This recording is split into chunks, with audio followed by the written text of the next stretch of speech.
손님, 한복 말고 다른 옷은 없으신가요? 뜬금없는 질문이었습니다. 지원은 눈을 깜빡였어요. 그녀가 지원이 한복을 위아래로 훑어봤어요. 마치 더러운 것을 보듯이. 순간 지원이 가슴이 철렁 내려앉았습니다. 제 한복이 어떻다는 건가요? 목소리가 떨렸어요. 화가 나서인지 당황해서인지 자신도 알 수 없었죠. 비즈니스석은 격식을 갖춰야 하는 공간입니다. 강 사무장이 나섰어요. 그의 목소리에는 거만함이 묻어났죠. 그런 전통 이상은 솔직히 다른 승객분들께 불편을 드릴 수 있습니다. 지원이 얼굴이 하얗게 질렸습니다. 저는 단정하게 한복을 입었습니다. 어떤 부분이 문제인지 모르겠네요. 지원이 떨리는 목소리를 겨우 가다듬으며 말했어요. 요즘 시대에 그런 구식 복장을 고집하시는 이유를 모르겠어요. 민정이 비아냥거렸습니다. 한복이 구식이라고요? 지원의 목소리가 차갑게 가라앉았습니다. 프랑스에서 오래 계셨다면서요? 그쪽 사람들처럼 세련되게 입으실 줄 알았는데. 강 사무장이 코웃음을 쳤어요. 왜 이런 촌스러운 차림을 하고 계신지. 촌스럽다. 그 단어가 가슴에 비수처럼 꽂혔습니다. 지원이 손이 미세하게 떨렸어요. 치마를 꼭 움켜잡아 떨림을 숨기려 했지만 쉽지 않았죠. 우리 항공사의 프리미엄 이미지에 맞지 않습니다. 강 사무장이 단호하게 말했어요. 자리를 옮겨주시죠. 이코노미석으로. 뭐라고요? 지원이 놀라 되물었습니다. 거부하시면 하기 조치를 할 수밖에 없습니다. 위협이었어요. 명백한 위협. 지원이 뺨이 화끈거렸습니다. 부끄러움과 분노가 동시에 치밀어 올랐어요. 그때였습니다. 이런 말도 안 되는 부당한 상황에 어떤 일이 벌어질지 끝까지 함께 해주세요. 그 전에 잠깐 구독과 좋아요 눌러주시면 오늘 하루 행복하실 겁니다. 시작하겠습니다. 파리 샤를드골 공항에 거대한 유리창 너머로 아침 햇살이 쏟아져 들어왔습니다. 지원은 인천행 비행기를 기다리며 의자에 앉아 있었어요. 5년. 파리에서 보낸 시간이 벌써 그렇게 흘렀다는 게 믿기지 않았죠. 손끝으로 가방 속 작은 보자기를 만지작거렸습니다. 그 안에는 어머니의 유품이 들어 있었어요. 옥으로 만든 놀이개와 은으로 만든 비녀. 지원은 눈을 감고 3년 전 그날을 떠올렸습니다. 엄마, 제가 파리로 돌아가야 해요. 중요한 전시회가. 병상에 누워 계신 어머니는 지원이 손을 꼭 잡으셨어요. 힘이 없으면서도 따뜻한 손이었죠. 지원아, 가렴. 내가 하는 일이 얼마나 중요한지 엄마는 다 알아. 어머니의 목소리는 작았지만 단단했습니다. 그런데 꼭 기억해야 할 게 있어. 세계 어디에 있든 우리 것이 아름다움을 잊지 말거라. 지원이 눈가에 눈물이 맺혔습니다. 너가 우리 문화를 세계에 알리는 사람이 되길 바란다. 자랑스럽게, 당당하게. 그것이 어머니의 마지막 말씀이었어요. 지원은 눈을 떠 주변을 둘러봤습니다. 공항은 여행객들로 붐볐죠. 프랑스어, 영어, 중국어. 여러 나라 말소리가 섞여 들렸어요. 이제 정말 한국으로 돌아가는구나. 가슴 한켠이 뭉클해졌습니다. 루브르 박물관에서의 5년은 꿈같은 시간이었어요. 특히 지난해 열었던 한국문화재 특별전 조선의 빛은 대성공이었죠. 관람객이 50만 명을 넘었고 프랑스 언론들은 극찬을 아끼지 않았습니다. 한국이 숨겨진 보물들이 파리를 매혹시켰다. 500년 전 조선의 미학 현대를 만나다. 전시회 마지막 날 프랑스 문화부 장관이 직접 찾아와 감사패를 전달했어요. 박 큐레이터, 당신 덕분에 프랑스인들이 한국 문화의 진정한 아름다움을 알게 되었습니다. 그때의 뿌듯함이 아직도 가슴속에 남아 있었죠. 대한항공 324편 인천행 탑승을 시작합니다. 안내 방송이 나왔어요. 지원은 자리에서 일어났습니다. 검은색 코트 아래로 살짝 보이는 진주 목걸이가 햇빛을 받아 반짝였죠. 어머니가 결혼 기념일에 아버지께 받으신 것이었어요. 비행기에 올라 창가 자리에 앉았습니다. 곧 파리의 풍경이 눈 아래로 작아지기 시작했어요. 에펠탑도, 생강도, 그리고 5년간 일했던 루브르 박물관도. 안녕, 파리.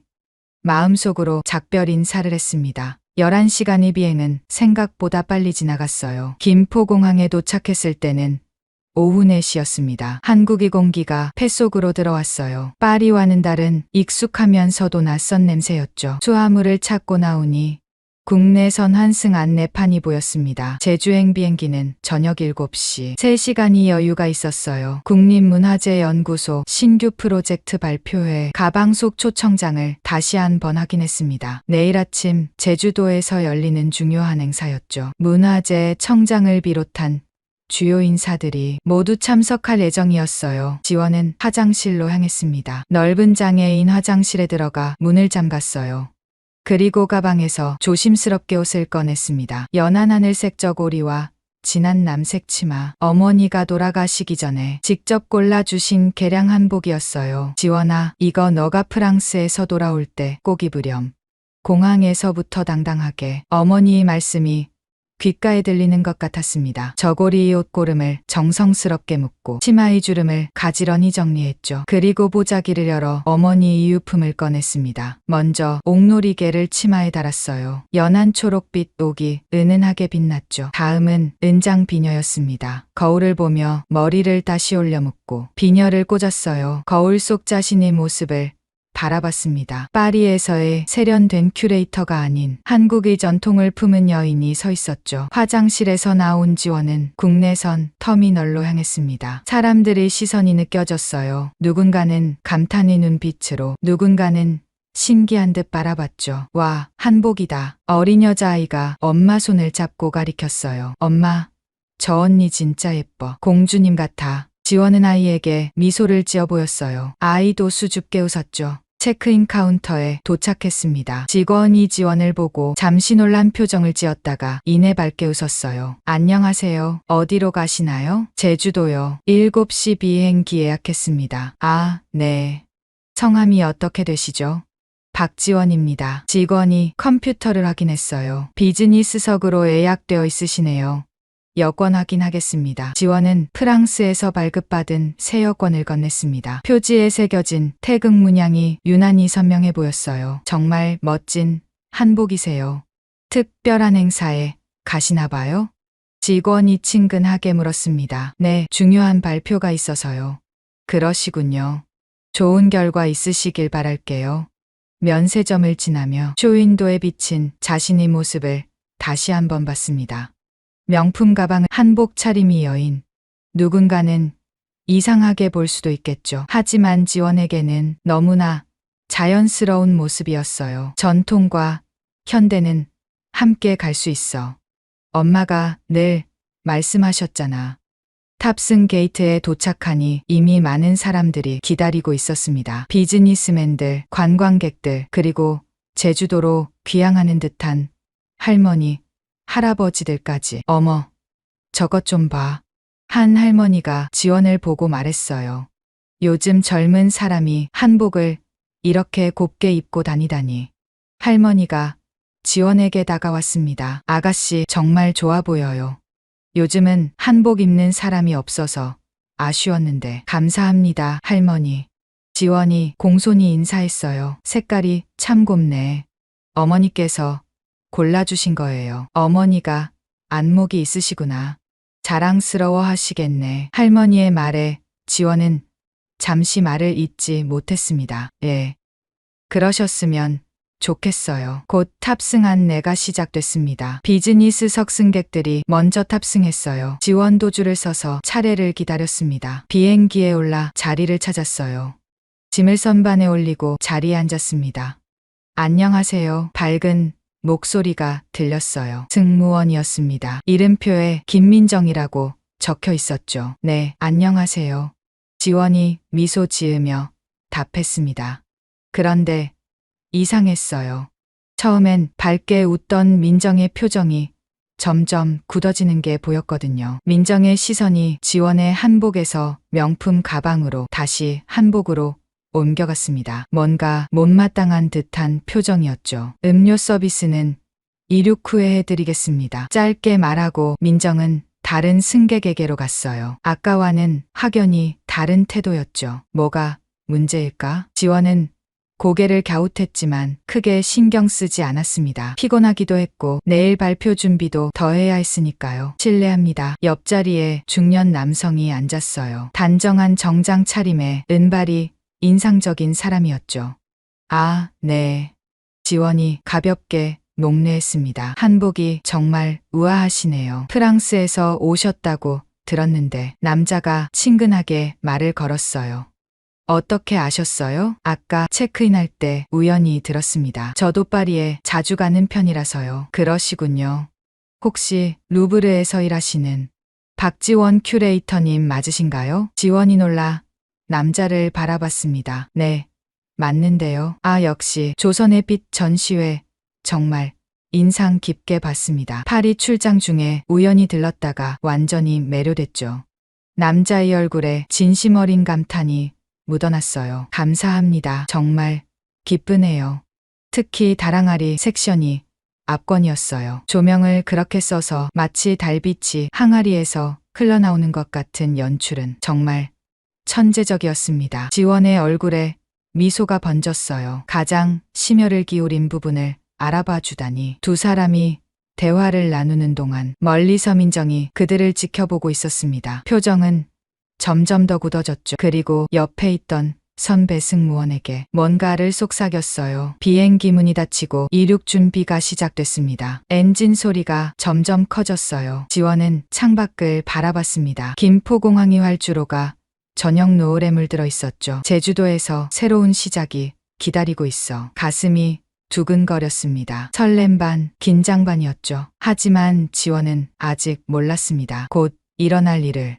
자신의 자부심과 신념이 시험받게 될 일을, 그리고 그 시험이 얼마나 아프고 모욕적일지를. 지원은 알 수 없는 불안감에 몸을 움츠렸습니다. 민정과 강진수 사무장이 가까워오는 모습이 왠지 위압적으로 느껴졌어요. 손님.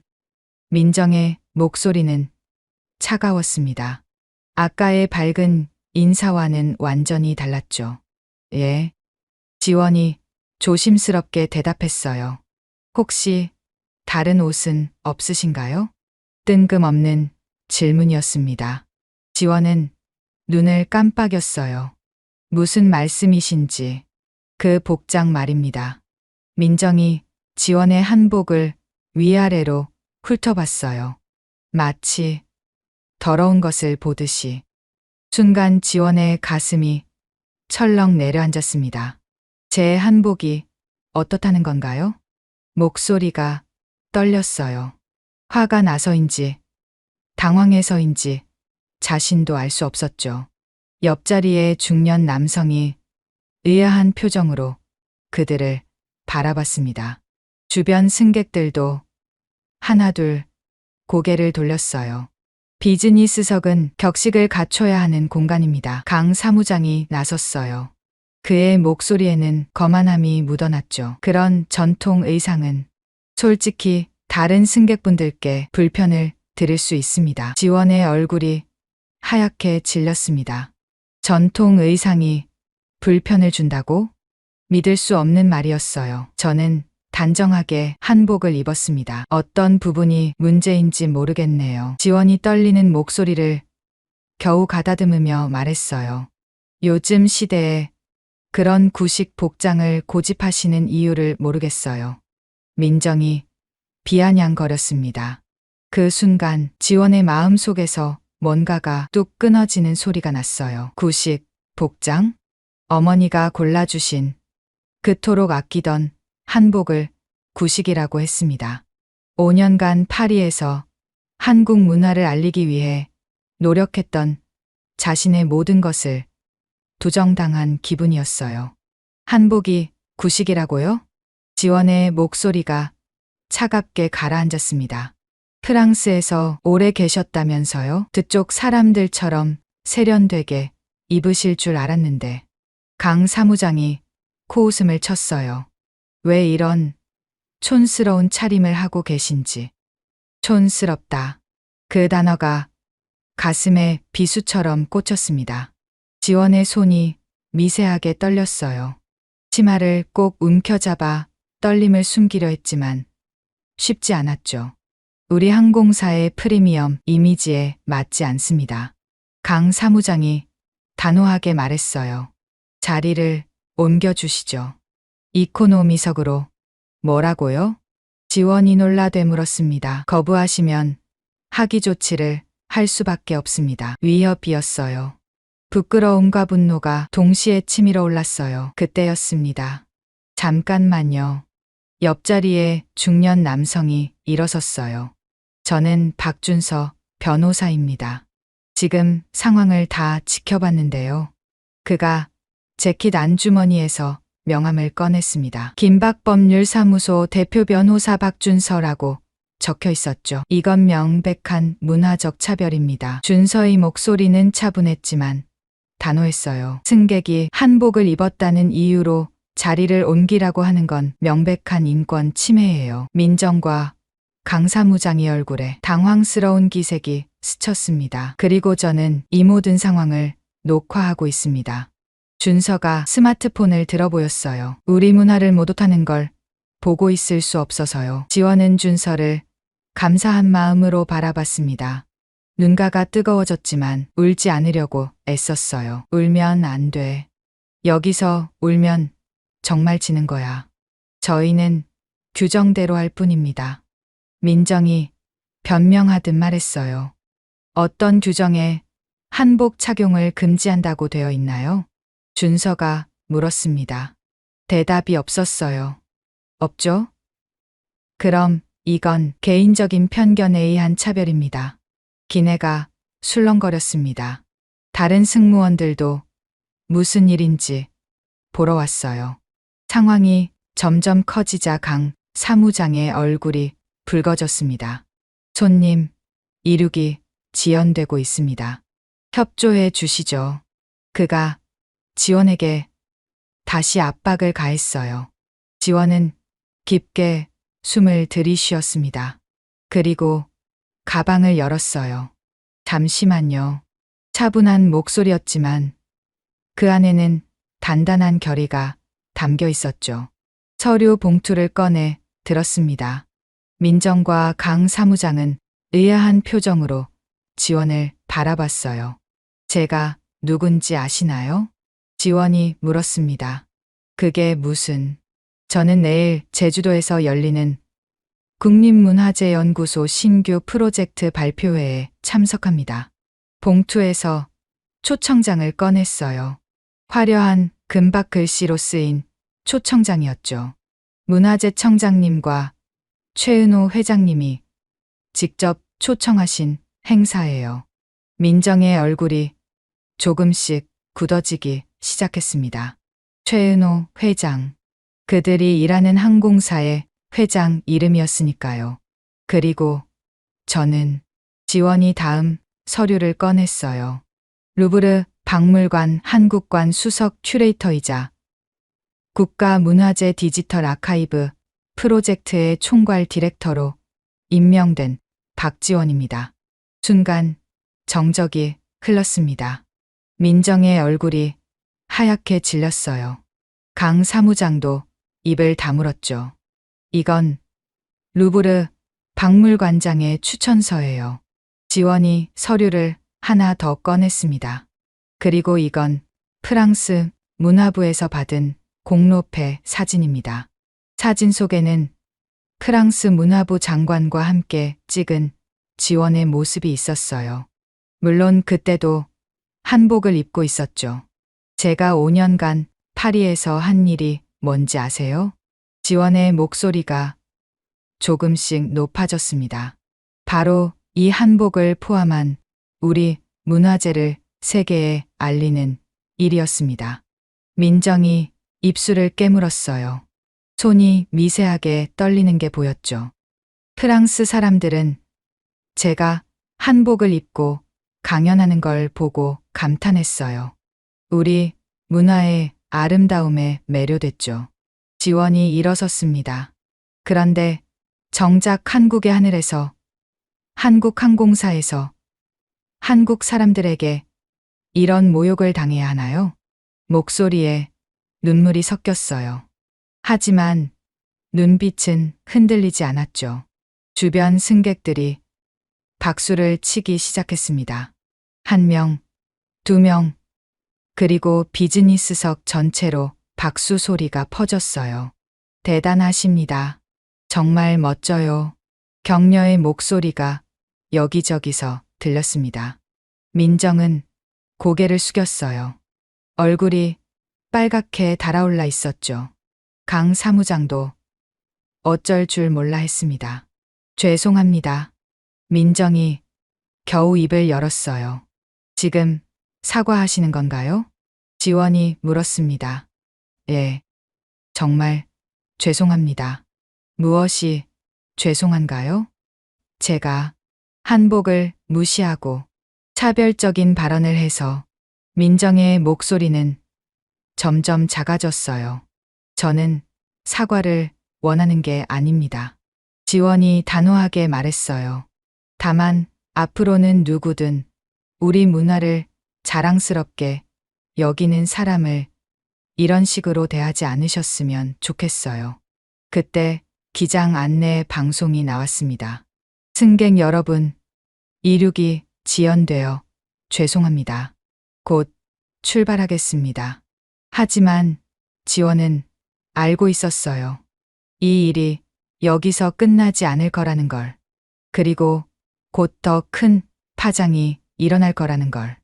스마트폰을 꺼내 들었습니다. 그리고 전화번호를 찾기 시작했어요. 최은호 회장실. 전화를 걸려는 순간 옆에서 준서가 조용히 말했습니다. 잘하셨어요. 정말 용감하십니다. 지원이 그를 바라봤어요. 진심 어린 격려가 담긴 눈빛이었죠. 감사해요. 도와주셔서 당연한 일을 했을 뿐입니다.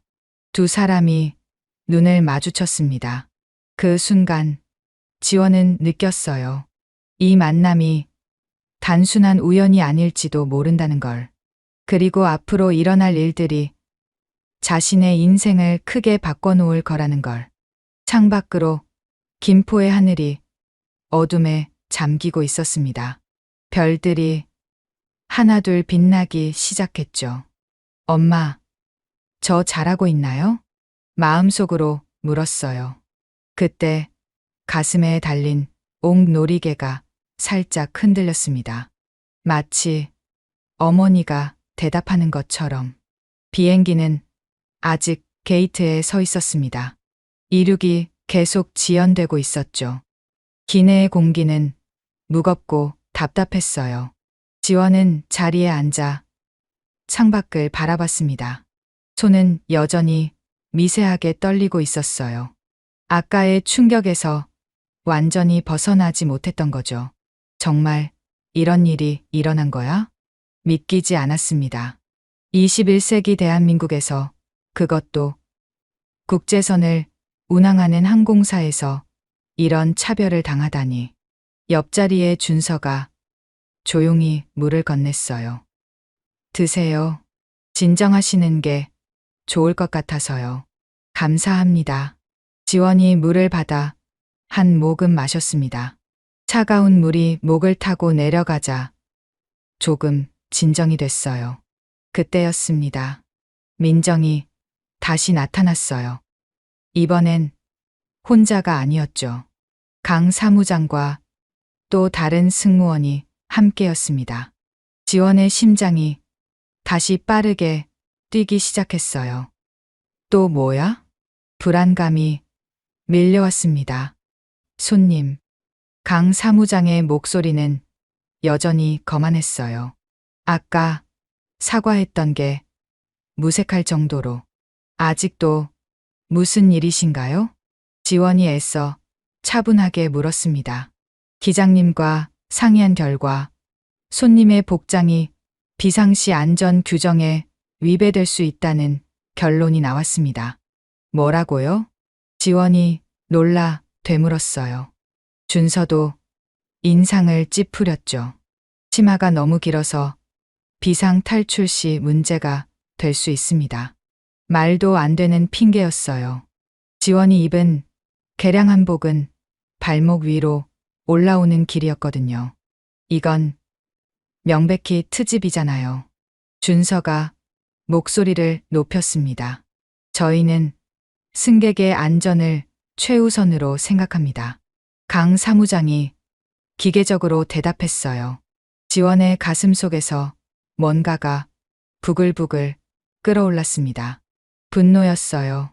참고 참았던 감정이 폭발하기 직전이었죠. 그럼 청바지를 입은 저 승객은요? 지원이 뒤쪽을 가리켰어요. 한 여성이 찢어진 청바지를 입고 있었죠. 저건 안전에 문제 없나요? 구멍이 뚫려 있는데? 강 사무장이 말문이 막혔습니다. 대답해 보세요. 왜 제 한복만 문제인가요? 지원의 목소리가 떨렸어요. 눈가가 붉어지기 시작했죠. 그때 민정이 작은 목소리로 중얼거렸습니다. 어차피 곧 내리실 분이. 그 말이 지원의 귀에 들렸어요. 툭. 마음속에서 뭔가가 끊어지는 소리가 났습니다. 뭐라고 하셨어요? 지원이 민정을 똑바로 바라봤어요.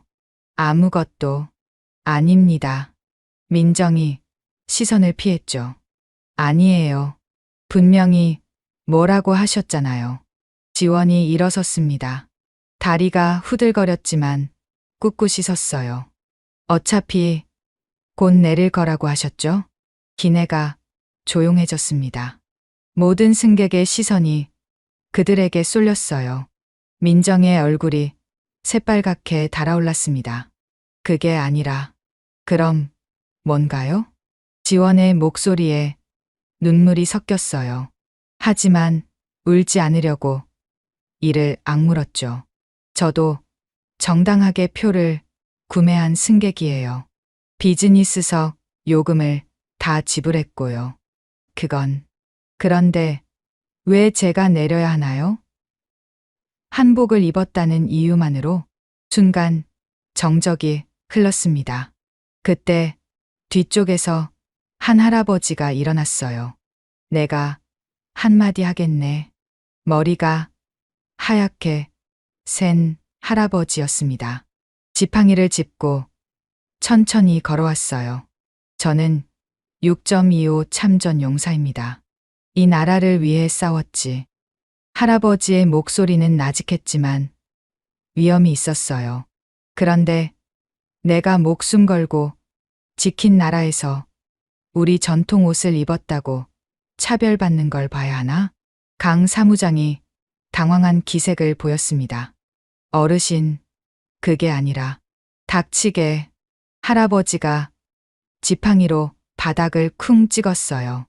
내가 전쟁터에서 죽을 고비를 넘길 때 품에 간직했던 게 뭔지 아나?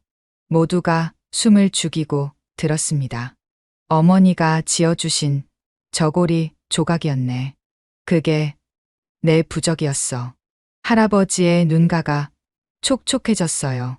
그런데 이제 와서 한복이 뭐가 문제란 말인가? 지원의 눈에서 눈물이 흘러내렸습니다. 더는 참을 수 없었어요. 할아버지, 아가씨, 울지 말게. 당당하게 있어. 할아버지가 지원의 어깨를 다독였습니다. 자네가 오라. 우리 것을 지키는 게 뭐가 잘못이란 말인가. 다른 승객들도 하나둘 일어나기 시작했어요. 저도 한마디 하겠습니다. 정말 창피한 줄 아세요. 당장 사과하세요. 항의가 빗발쳤습니다. 준서는 계속 스마트폰으로 상황을 녹화하고 있었어요. 이 영상을 온라인에 올리면 어떻게 될지 아시나요? 그가 강 사무장에게 말했습니다. 국제적 망신이 될 겁니다. 한국항공사 한복 입은 승객 차별 이런 제목으로요. 강 사무장의 얼굴이 파랗게 질렸어요. 그건 프랑스에서 한국 문화를 알리던 큐레이터가 정작 한국에서 차별받았다. 이게 뉴스거리가 안 될 것 같으세요? 민정이 울먹이기 시작했습니다. 죄송해요. 정말 죄송해요. 하지만 지원은 이미 결심했어요. 핸드폰을 꺼내 들었습니다. 뭐 하시는 거예요? 강 사무장이 가급하게 물었어요. 최은호 회장님께 직접 연락드리려고요. 회장님을요? 예. 제가 초청받은 이유와 지금 당하고 있는 일을 모두 말씀드릴 거예요. 지원의 손가락이 화면을 터치했습니다. 전화번호부에서 최은호 회장실을 찾았어요. 실은 처음 프로젝트 제안을 받았을 때 회장이 직접 전화를 걸어왔었죠. 그때 번호를 저장해뒀던 거예요. 잠깐만요. 강 사무장이 거의 애원하듯 말했습니다. 제발, 그것만은. 왜요? 아까는 그렇게 당당하시더니. 지원의 목소리는 차가웠어요. 전화 연결음이 들렸습니다. 한 번, 두 번. 여보세요? 회장실 비서의 목소리였어요. 안녕하세요. 박지원입니다. 회장님과 통화 가능할까요? 아, 박 디렉터님. 회장님이 기다리고 계셨습니다. 잠시만요. 강 사무장과 민정의 얼굴이 사색이 됐어요. 곧 굵고 중후한 목소리가 들렸습니다. 박 디렉터, 잘 오고 있나? 최은호 회장이었어요. 회장님, 사실은. 지원이 입을 열려는 순간 쿵! 강 사무장이 무릎을 꿇었습니다. 제발 용서해 주십시오. 기내가 술렁거렸어요. 사무장이 승객 앞에서 무릎을 꿇다니. 살려주세요. 제 잘못입니다. 모두 제 잘못입니다. 민정도 울면서 고개를 숙였어요. 저희가 정말 잘못했어요. 편견 때문에 정말 죄송합니다. 지원은 전화기를 든 채로 그들을 내려다봤습니다. 가슴이 아팠어요. 분노보다는 슬픔이 밀려왔죠. 왜 처음부터 이럴 수 없었을까? 여보세요? 박 디렉터? 회장의 목소리가 계속 들렸습니다. 지원은 심호흡을 했어요. 그리고 회장님, 아무 일 없습니다. 곧 뵙겠습니다. 전화를 끊었어요. 강 사무장이 놀란 눈으로 지원을 올려다봤습니다. 정말 감사합니다. 일어나세요. 지원이 조용히 말했어요. 하지만 이건 끝이 아니에요. 예. 공식적인 사과를 원합니다. 저뿐만 아니라 모든 승객들 앞에서요. 강 사무장이 고개를 끄덕였어요. 그리고 한 가지 더. 뭐든지 말씀하세요. 앞으로는 누구도 어떤 이유로든 우리 문화를 부끄러워하게 만들지 마세요. 지원의 눈빛은 단호했습니다. 그게 제가 원하는 전부예요. 비행기 안에 잠시 침묵이 흘렀어요. 그리고 누군가가 박수를 치기 시작했습니다. 1명, 2명, 3명. 곧 기내 전체가 박수 소리로 가득 찼어요. 지원은 자리에 앉았습니다. 온몸에서 힘이 빠졌어요. 준서가 조용히 말했습니다. 정말 대단하세요. 아니에요. 저도 무서웠어요. 지원이 솔직하게 말했어요. 하지만 물러설 수 없었어요. 어머니와의 약속이 있었으니까요. 옥 놀이개가 가슴에서 살랑거렸습니다. 마치 어머니가 잘했어 라고 말하는 것 같았어요. 하지만 지원은 알고 있었습니다. 진짜 이야기는 이제부터 시작이라는 걸. 창밖으로 김포의 밤하늘이 보였어요. 별들이 반짝이고 있었죠. 엄마, 저 옳은 일을 한 거죠? 마음속으로 물었습니다. 그때 기장 안내방송이 나왔어요. 승객 여러분, 대단히 죄송합니다. 예상치 못한 일로 지연됐습니다. 하지만 잠시 뜸을 들이더니 기장이 말을 이었습니다. 오늘 우리 모두 중요한 교훈을 얻었습니다. 이제 출발하겠습니다. 엔진 소리가 커지기 시작했어요. 비행기는 천천히 움직이기 시작했습니다. 제주도를 향해 비행기는 활주로를 향해 천천히 움직이고 있었습니다. 하지만 갑자기 멈춰 섰어요. 기장의 당황스러운 목소리가 들렸습니다. 승객 여러분, 죄송합니다. 본사로부터 긴급 지시가 내려왔습니다. 게이트로 돌아가겠습니다. 승객들이 웅성거렸어요. 뭐야? 왜 또? 무슨 일이래? 지원도 의아했습니다.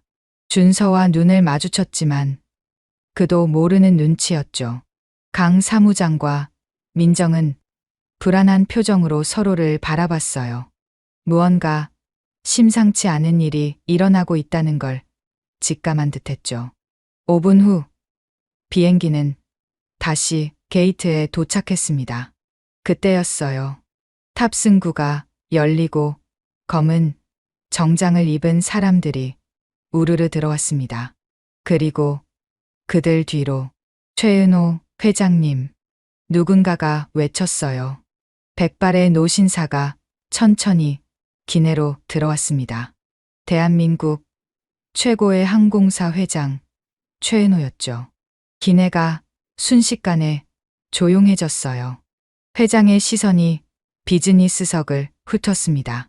그리고 지원을 발견하자 곧장 다가왔어요. 박지원 디렉터님, 회장이 정중히 고개를 숙였습니다. 이런 일을 겪으셨다니 정말 죄송합니다.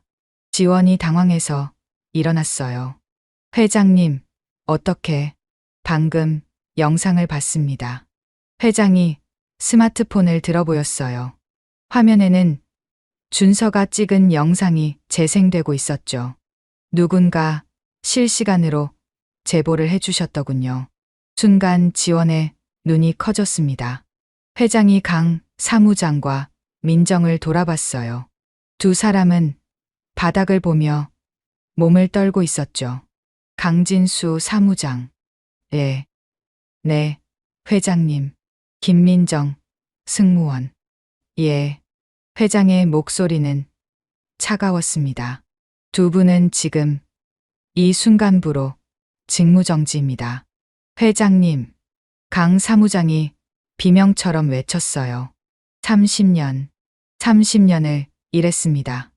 그 30년 동안 무엇을 배웠습니까? 회장의 목소리에 분노가 묻어났어요. 우리 회사의 모토가 뭔지 아십니까? 세계를 잇는 한국의 날개입니다. 회장이 지원을 바라봤습니다. 그런데 정작 한국의 문화를 세계에 알리는 분을 이렇게 대접했다.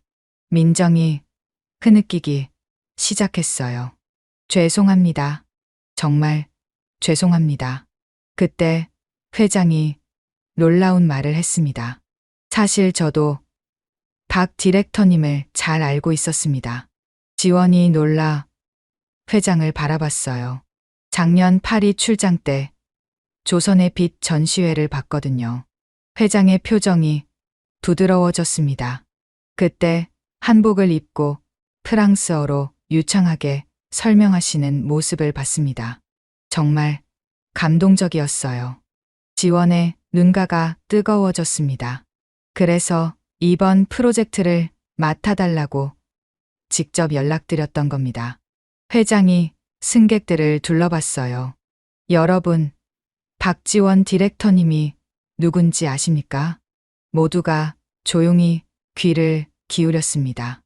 5년 전 프랑스 정부가 직접 스카우트한 단 3명의 아시아 큐레이터 중 한 분입니다. 웅성거리는 소리가 들렸어요. 루브르 박물관 850년 역사상 최연소 한국인 수석 큐레이터이기도 하죠.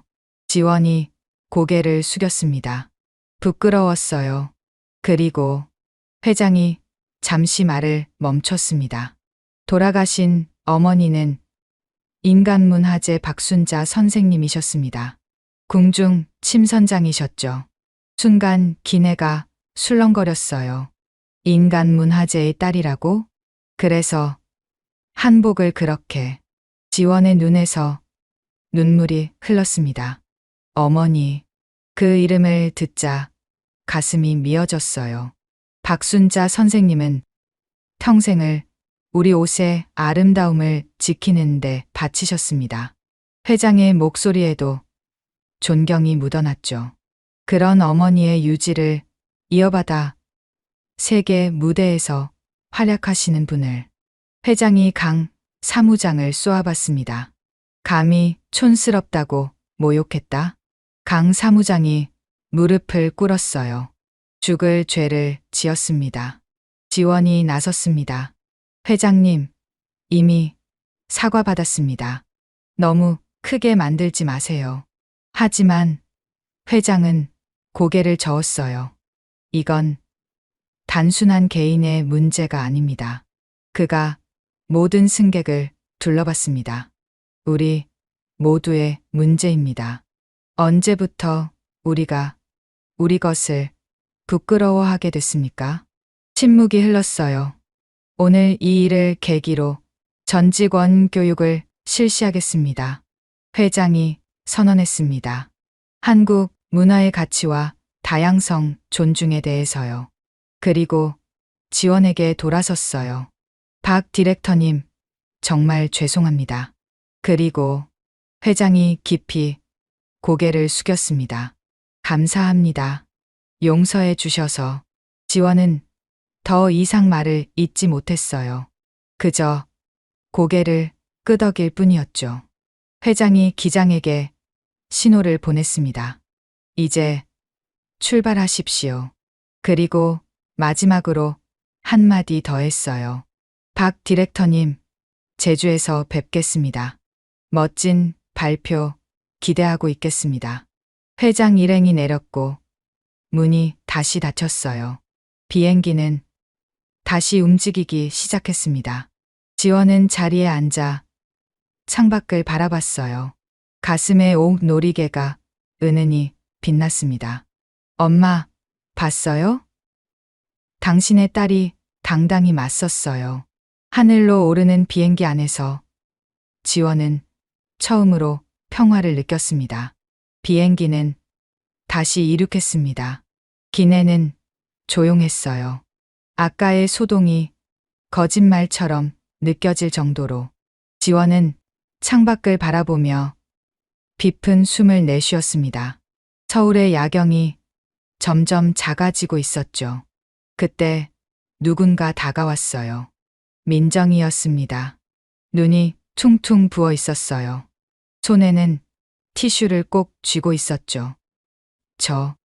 잠시 얘기 좀 할 수 있을까요?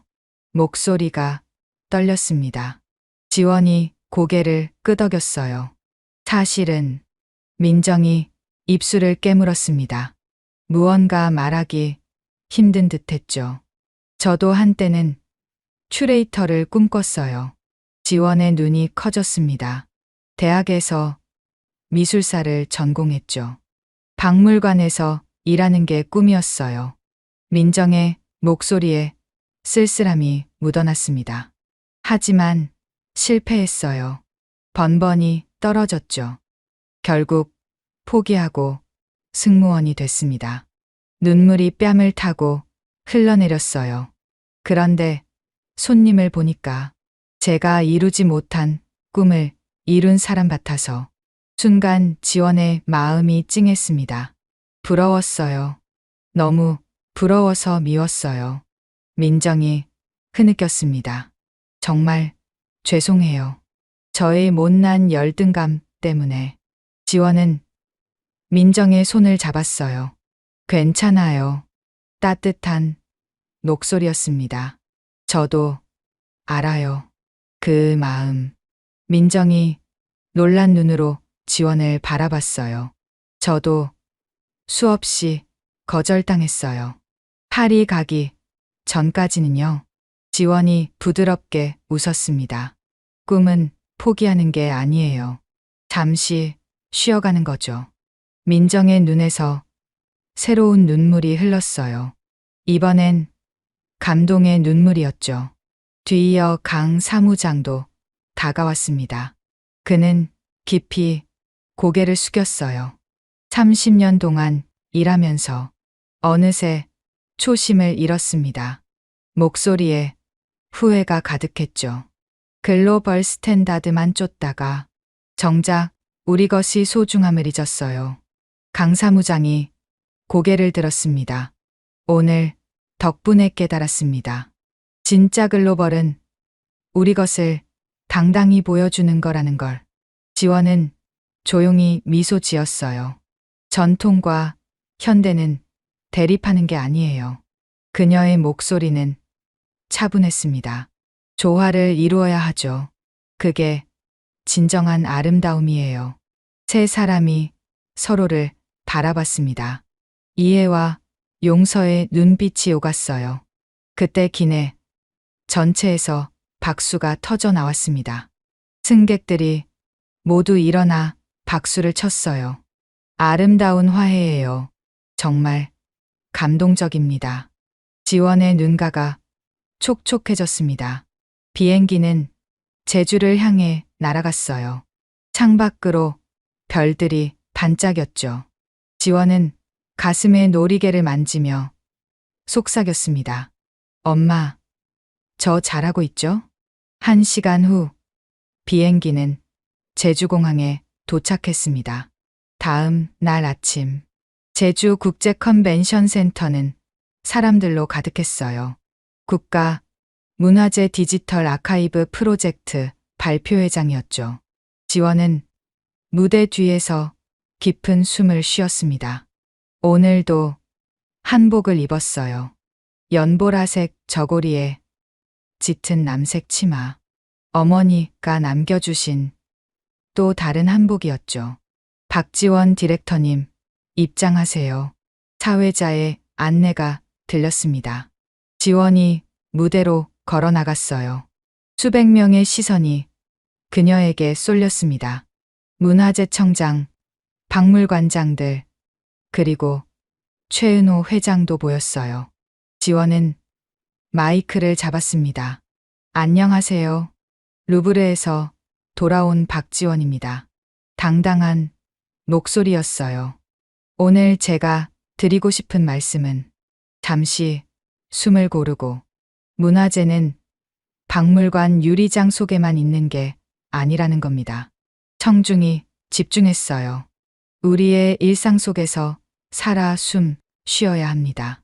지원이 자신의 한복을 가리켰습니다. 이렇게요. 화면에 사진들이 떴어요. 파리에서 한복을 입고 강연하는 모습들이었죠. 5년간 저는 한복을 입고 세계에 우리 문화를 알렸습니다. 자부심이 묻어나는 목소리였어요. 그리고 깨달았죠. 가장 한국적인 것이 가장 세계적이라는 걸. 박수가 터져 나왔습니다. 지원은 발표를 이어갔어요. 디지털 기술로 문화재를 보존하고 세계와 공유하는 비전을 제시했죠. 하지만 그녀가 가장 강조한 건 따로 있었습니다. 기술도 중요하지만 더 중요한 건 마음입니다. 지원이 청중을 둘러봤어요. 우리 것을 사랑하는 마음. 그게 시작이에요. 발표가 끝나자 기립박수가 쏟아졌습니다. 최은호 회장이 일어나 박수를 쳤고 모두가 따라 일어났어요. 지원은 무대에서 인사했습니다. 가슴의 놀이개가 환하게 빛났어요.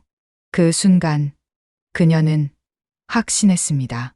어머니의 뜻을 제대로 이어가고 있다고. 엄마, 이제 시작이에요. 마음속으로 말했습니다.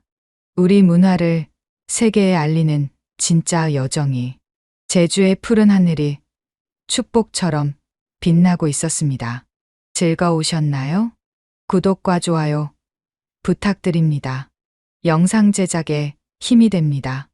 다음에 더 좋은 사연으로 찾아뵙겠습니다. 감사합니다.